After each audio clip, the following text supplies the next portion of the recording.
د جواز د اخیستلو مهم ګامونه کوم دي؟ څو سټیپه لرو چې موږ وکولی سو تر څو یو جواز واخلو. زه تاسو ته 10 هغه سټیپونه در معرفي کوم چې تاسو کولی سئ چې د هغه په اساس خپل جواز واخلئ.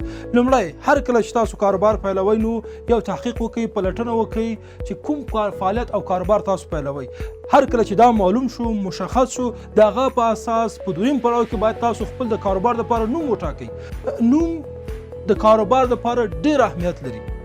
تاسو چې کله ثبت مرکزي ته ځئ نو باید حد اقل 10 الی 15 نمونه ځان سره ولرئ، ځکه چې په دغه ډیټابیس او سیستم کې د پخوا څخه ډېر نمونه ثبت او راجستر دي. کله چې تاسو ورته مراجعه کوئ نو اکثر نمونه په ډیټابیس کې وي، تاسو نشئ کولی چې په همغه نوم یا مشابه نوم جواز واخلئ. نو تاسو لپاره ډېره مهمه ده چې تاسو ډېر نمونه ځان سره واخلئ او دا نمونه په یاد ولرئ چې ستاسو د فعالیت سره سم نوم وي، ستاسو د فعالیت سره یو شان وي او دا نوم باید ستاسو فعالیت تشریح کړي چې تاسو په کوم برخو کې فعالیت کوئ.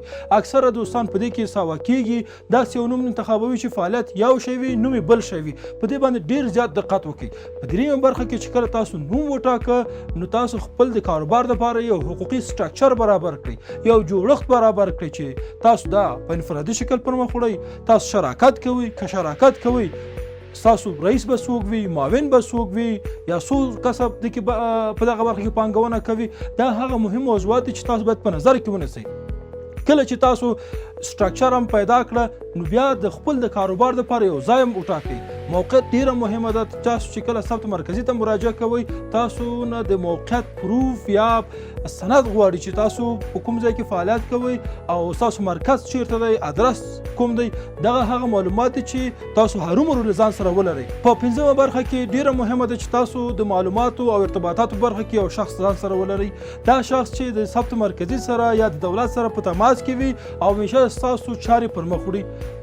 6مه برخه ډیره مهمه برخه ده. په دغه برخه کې کله چې تاسو مراجعه کوئ نو دغه لاندې اسناد له ځان سره ولرئ. ګوره دا ټول اسنادونه تقریبا 11 اسناد دي چې دا مشخص باید له تاسو سره وي. که چیرې دغه اسنادونو څخه یو هم نه وي تاسو نشئ کولی چې جواز واخلئ. په لومړی قدم کې مثلا هغه نومونه دي چې ما تاسو ته ویل. ستاسو د تشبث او کار لپاره نوم مهم دی. دوم ستاسو د شریکانو عمر دی چې دوی باید د 18 کالو څخه پورته وي، یعنی 15 کلن، 14 کلن او 18 کلن خلک یا کسان نشي کولی چې کاروبار پیل کړي. په افغانستان کې د اساسي قانون له مخې هر هغه څوک چې د 18 کلونو عمر پوره کړی وي دوی کولی شي چې کاروبار وکړي. نو د تذکرې پر اساس چې کوم عمر دوی ته تثبیت شوی وي ثبت مرکزي ته قابل د اعتبار دی. دریمه برخه ستاسو د شریکانو نومونه دي. دا نومونه باید د تذکرې او د پاسپورت په اساس ولیکل سي، یعنی هغه سره مشابه وي. که چیرې کوم غلطي وي یا نمونه په پاسپورت کې یو رقم وي او په جواز کې بل رقم وي او یا هم په تذکره کې یو رقم وي او په جواز کې بل رقم وي، بیا په آینده کې د ډېرو جدي ستونزو سره تاسو مخامخ کیږئ. 4مه ستاسو دفتر دقیق ادرس او موقعیت دی چې تاسو باید یا د کور قباله ولرئ او یا هم د راهنما څخه یو سند ولرئ چې ستاسو مرکز یا دفتر په دغه ځای کې موقعیت لري. که چیرې دا له تاسو سره نه وي نو تاسو نشئ کولی چې جواز واخلئ. دا ډېر مهم شرط دی. په 5مه برخه کې ستاسو اصلي اسنادونه دي.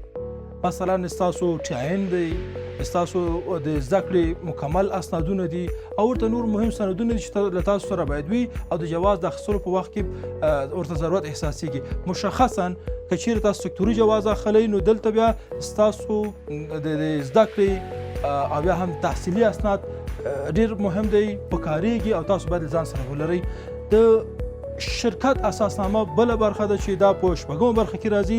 په 6مه برخه کې ستاسو د شرکت اساسنامه باید معلوم وي. تاسو باید ځان سره ولرئ.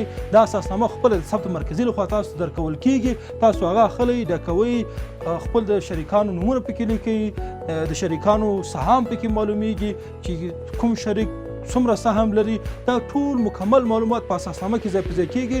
دا اساسنامه بیا ثبت مرکزي سره ثبتیږي. په 9مه برخه کې ستاسو انځورونه دي. هر یو شخص چې په جواز کې راځي او همدارنګه ارتباطي شخص د دوی باید 4 قطعي انځورونه له تاسو سره وي. په 8مه برخه کې که چیرې ستاسو فعالیت په سکتوري برخه کې وي نو تاسو باید سکتوري جواز له ځان سره ولرئ.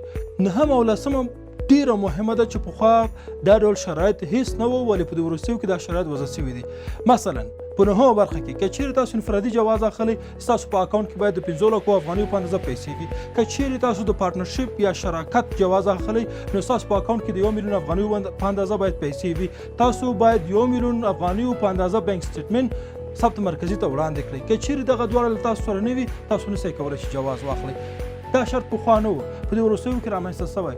زموږ غوښتنه دا و چې دغه شرایط باید وضع نه شي، ولې د ثبت مرکزي لخوا موږ ته داسې دلایل وړاندې شو چې د افغانستان د تجارتي جوازونو څخه په نورو هیوادونو کې ډېر سوء استفاده کیږي. خلک راځي په ډېرو کم امکاناتو جواز اخلي، بیا په دې باندې تجارتي پاسپورټ اخلي، نورو هیوادونو ته ځي. دا هغه موضوعات دي چې د دې سبب شوی تر څو ثبت مرکزي په کل کې د افغانستان د صنعت او سوداګرۍ وزارت داسې یو تصمیم ونیسي. په 11مه برخه کې د لایسنس فیس دی چې یو ټاکلی فیس ورته تعیین شوی، لکه شاوخوا د لومړي ځل لپاره چې تاسو یو عادي جواز اخلئ باید 2600 افغانۍ تاسو باید بانک تحویل کړئ او دغه بانک سلیپ له تاسو سره باید وي.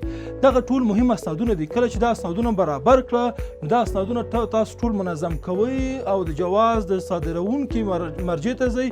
هغه مرجع کې تاسو دا اسنادونه ورته سپارئ.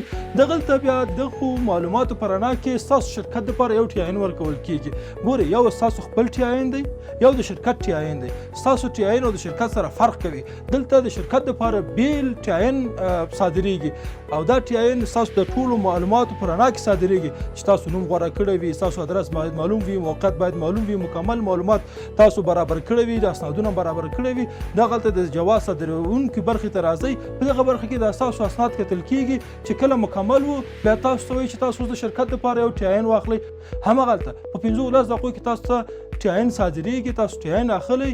د ټي آی ان د اخیستلو څخه وروسته بیا په 9م پړاو کې تاسو خپل دا ټول اسنادونه د ټي آی ان سره یو ځای ټول مکمل کوئ، لیست کوئ، ګورئ چې دې کې څه ستونزه نه وي. او په دغه برخه کې د جواز د صادروونکي مرکز لخوا هم مرسته کیږي، یعنی هغوی تاسو سره په ګډه ستاسو دا ټول اسنادونه ګوري چې کوي چې ستونزه پکې نه وي.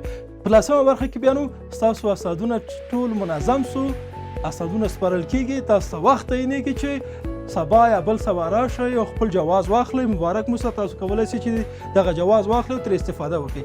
یعنی ټول جواز په 3 ورځو کې اخیستل کیږي. هغه چې ډیر زیات وخت ور باندې ولګي 3 ورځې دي. اکثر اوقاتو کې په 1 ورځ 2 ورځو کې جواز تاسو ته درکول کیږي. ډیره ستونزه پکې نه وي. ولې ممکن ځینې جوازونه لږ وخت ونیسي، په 3مه ورځ حتما تاسو ته جواز درکول کیږي. تاسو ته باید ووایم چې د جواز مدت پخوا 3 کاله و، اوس 1 کال شوی.